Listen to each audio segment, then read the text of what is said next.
What's up, BikeRumor fans?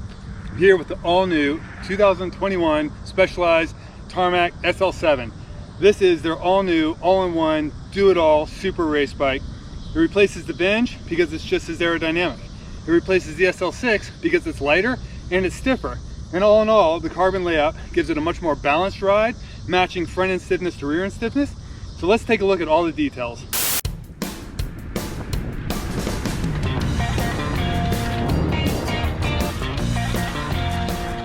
The Tarmac has been Specialized's go-to road racing bike since the early 2000s. It's got quite a few wins under its belt, so any update has a lot to live up to. For the new SL7, they wanted to give their sponsored teams, pros, and riders like you and me all of the aero advantages of the Venge, while still making it light enough and stiff enough to climb and sprint. And based on feedback from World Tour riders, it needed to have a more balanced feel from front to back. Lastly, since many Grand Tour stages can last up to 6 hours or more, it needed to be comfortable over long rides on roads of varying quality, yet maintain the quick, agile handling a good race bike needs during crits and packed sprints. To do that, they took the front end stiffness of the Tarmac SL6, streamlined the fork legs and head tube, and paired it with the rear end stiffness of the Venge, all while keeping that bike's slippery aerodynamics.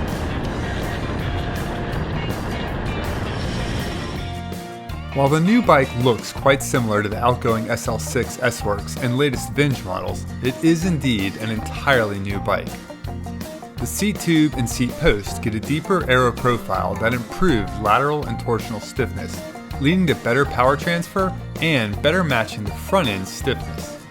By starting with a so light it would fail prototype layout and then adding material back where needed, Specialized was able to hit their strength and stiffness metrics without resorting to oversized tubes and joints.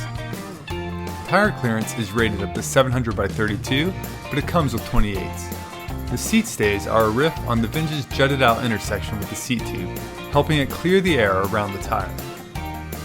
Frontal profiles on most of the tubes are very slim.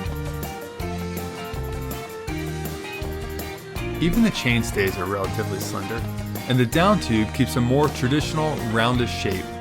They say a deep, heavily shaped tube here may have been slightly more aero, but not enough to offset the additional weight and diminished ride quality. By maintaining a more traditional look, while slimming and shaping where it had the biggest impact, Specialized was able to hit painted frame weights as low as 800 grams for a size 56, with hardware. The result is a bike that rides and feels like a good bike should, while also being very fast. Part of the speed comes from fully integrated system aerodynamics. It's just about as aero as their Venge, but those claims are for the top models built with their Aerofly 2 handlebars, a new integrated stem that streamlines the brake hoses and feeds them directly into the stem where they disappear into the frame for good. And with the latest Revol Rapide CLX wheels, which use front and rear specific profiles and depths.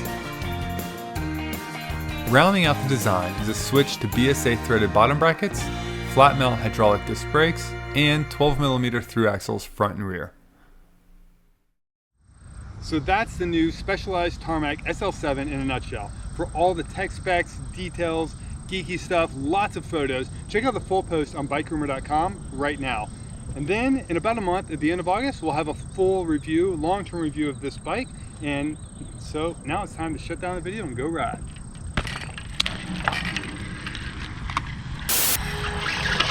I almost forgot.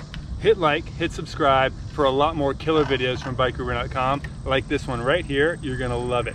See ya. Oh, it's the wrong gear.